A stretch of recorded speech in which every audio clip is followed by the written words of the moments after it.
వ్యాసం వసిష్ఠనప్తారం శక్తేః పౌత్రమకల్మషం పరాశరాత్మజం వందే సుకతాతం తపోనిధిం వ్యాసాయ విష్ణురూపాయ వ్యాసరూపాయ విష్ణవే నమో వై బ్రహ్మనిధయే వాసిష్ఠాయ నమో నమః కన్యాభరణి సంజాతం బాధూలకులభూషణం శ్రీరంగార్యగురోః పుత్రం షఢగోపమహం భజే అస్మత్ గురుభ్యో నమః.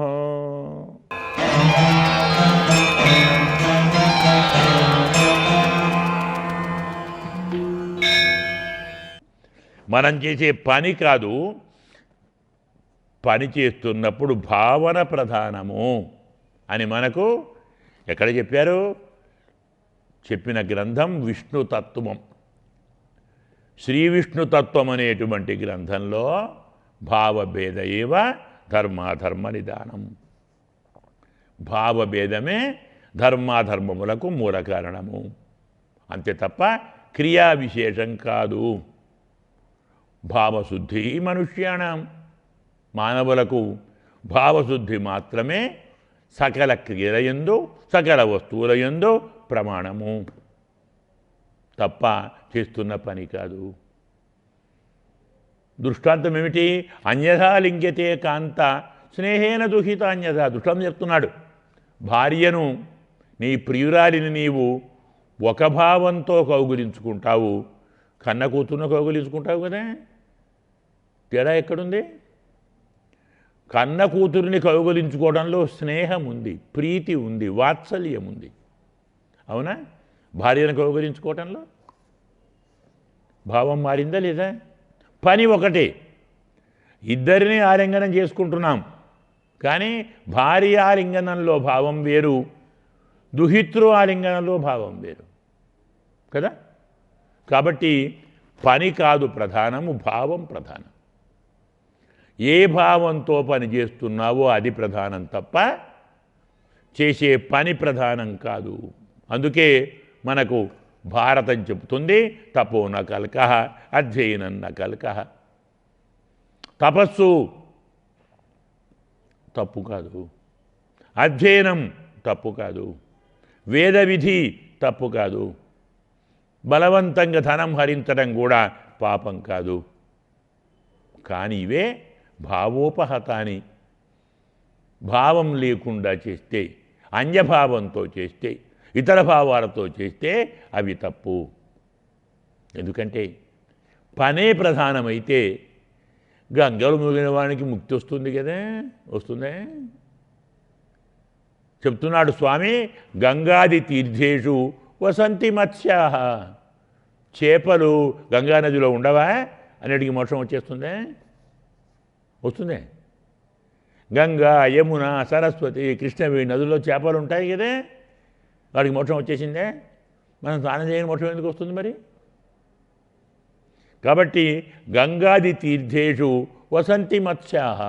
దేవాలయే పక్షి సంఘాశ్చ నిత్యం. దేవాలయాల్లో పక్షులు ఉంటాయి, పావురాలు ఉంటాయి, చాలా దేవాలయాల్లో పిట్టలు ఉంటాయి, చిలుకలు ఉంటాయి. వాడికి మోక్షం వస్తున్నదే. గంగాది నదులలో ఉన్న చేపలన్నిటికీ మోక్షం వస్తున్నదా? దేవాలయాల్లో ఉండేటువంటి పక్షులన్నిటికీ మోక్షం వస్తుందా? ఎందుకు రావటం లేదు? భావోచిత. గంగలో ఉన్న చేపలు నేను పవిత్ర నదిలో ఉన్నాను, స్నానం చేస్తున్నాను, ఇది పవిత్రమైంది, దీనివల్ల నా పాపాలు పోతాయి అనుకొని ఉంటున్నాయా? పక్షులు ఇది దేవాలయము, భగవంతుడి సన్నిధి, ఇక్కడ కూర్చుంటే పుణ్యం వస్తుంది, పాపం పోతుంది, నేను దేవాలయానికి వచ్చి అనుకుంటున్నాయా? వాటి నివాసమే అది. చేపలకు నివాసం జలము, పక్షులకు నివాసం స్థలము. ఎక్కడ నీడ ఉంటే, ఎక్కడ అణువు అక్కడ ఉంటాయి. దేవాలయము కావచ్చు, శ్మశానము కావచ్చు, తోట కావచ్చు, అడవి కావచ్చు, నది కావచ్చు. ఉంటే మోక్షం రాదు, అనుకుంటే మోక్షం వస్తుంది. భావం ప్రధానం, క్రియ ప్రధానం కాదు. చేపలు నదిలో ఉన్న మోక్షం రాదు, పక్షులు గుడిలో ఉన్న మోక్షం రాదు. ఎందుకు? భావోచిత. వాటిలో భావం లేదు, అందుకవి ఫలితాన్ని పొందవు. తీర్థాలు, పుణ్యాయతనాలు, దేవాలయాలు, పుణ్యక్షేత్రాలు, పుణ్యతీర్థాలు ఇవి మనకు ఎప్పుడూ భావం లేకుండా ఫలితాన్ని ఇవ్వవు. భావప్రధానం తప్ప క్రియాప్రధానం కాదు. అందువల్ల యజ్ఞయాగాదులలో కర్తృత్వము, భోక్తృత్వము, జ్ఞాతృత్వము ఇలాంటి అహంకారంతో చేస్తాం కాబట్టి అవి ఫలితాన్ని ఇవ్వవు. నామ సంకీర్తనం చేశామంటేనే చేతకాదని తేలిపోయింది. మన వల్ల కాదు, నేను రక్షించలేను స్వామి, నువ్వే రక్షించుకొని భారం వేశాం కదా, ఫలితం తప్పకుండా వస్తుంది. ఇలా చెప్పటమే న్యాయము. ఎందుకంటే పరమాత్మ సర్వజ్ఞుడు కదా.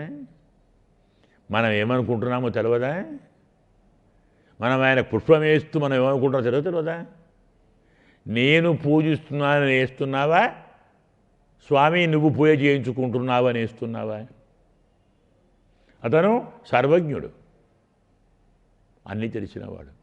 అవాప్త సమస్త కాముడు అంటే అతను పొందలేనిదంటూ ఏమీ లేదు, అన్నీ పొందినవాడు. అనపేక్ష, ఫలానా పొందాలని దేని యందు అపేక్ష లేనివాడు. అలాంటి పరమాత్మకు భావశుద్ధితో ఆరాధన కావాలి. కానీ ఎన్ని పూలు వేసాను, ఎన్ని పండ్లు ఇచ్చాను, ఎన్ని రత్నాలు ఇచ్చాను, ఇవన్నీ ఎందుకండి ఆయనకు కావాలా? నువ్వు ఇచ్చే పండే కావాలి ఆయనకు, ఆయన దగ్గర పండు లేవా? నువ్వు ఆరింపు చేస్తే అదే తింటాడా? ఆకలి కదా ఆయనకు? అవుతుందా ఆకలి? భావశుద్ధి కావాలి. భావశుద్ధిని కోరుతాడు కానీ నా ద్రవిణ కణార్పణాదిన డబ్బును అన్నం మెతుకువేయడం వల్ల స్వామి సంతోషించాడు. యాథాతధ్యేన పండిత,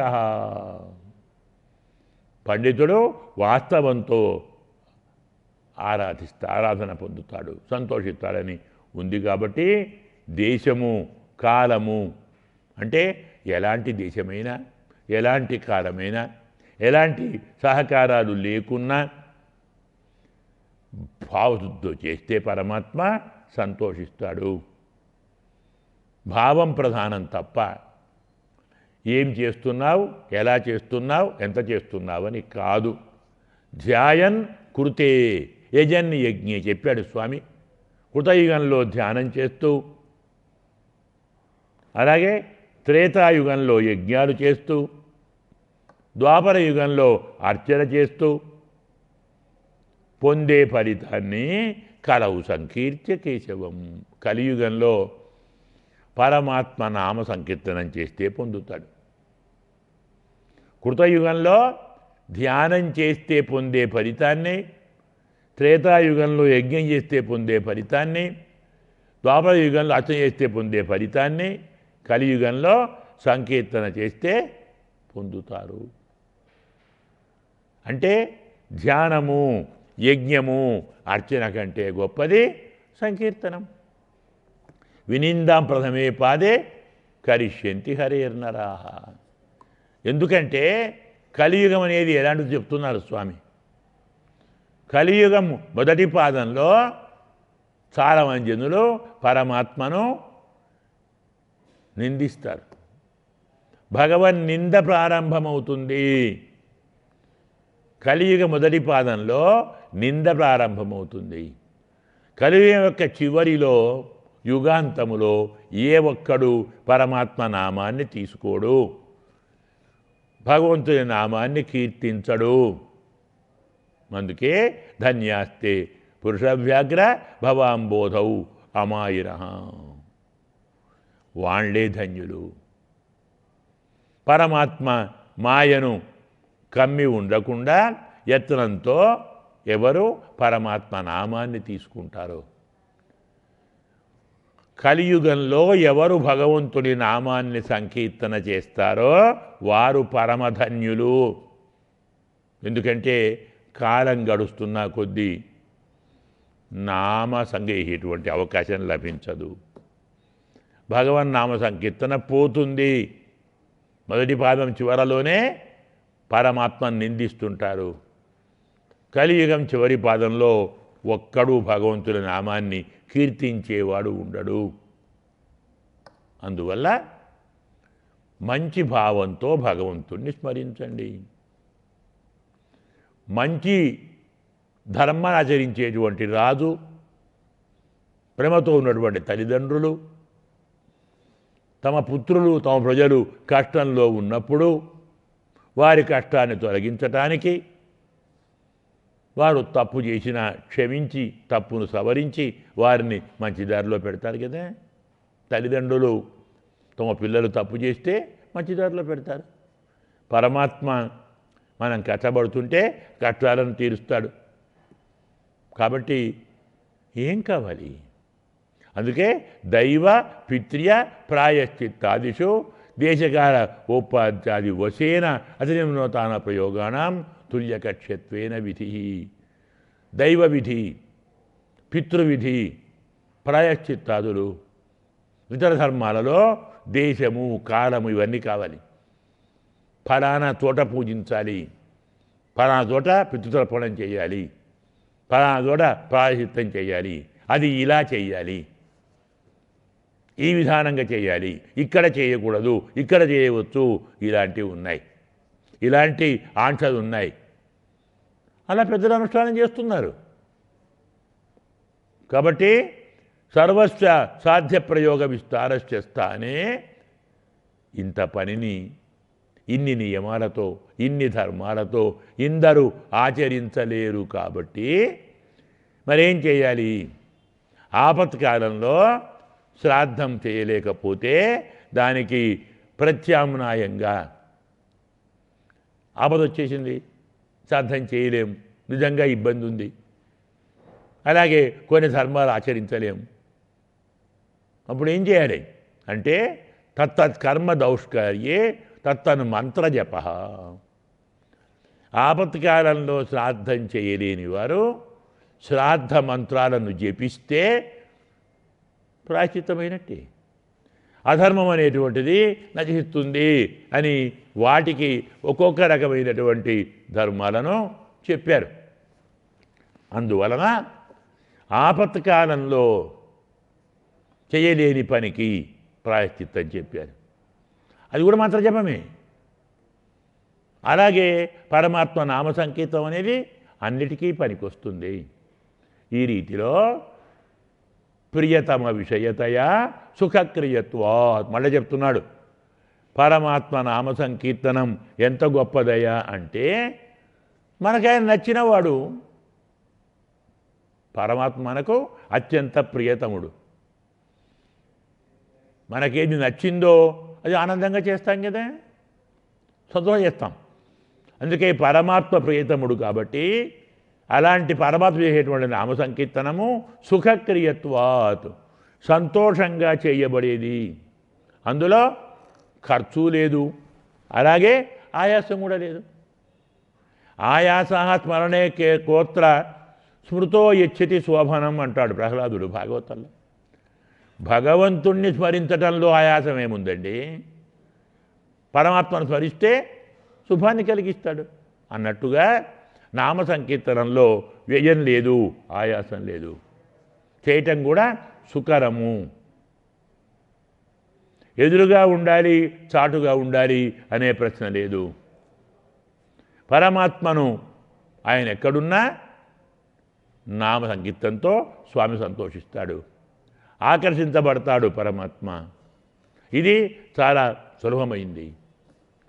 చిన్నదే కానీ పెద్ద ఫలితాన్ని ఇస్తుంది, సంసార భయాన్ని తొలగిస్తుంది. పని చిన్నది, ఫలితం చాలా గొప్పది.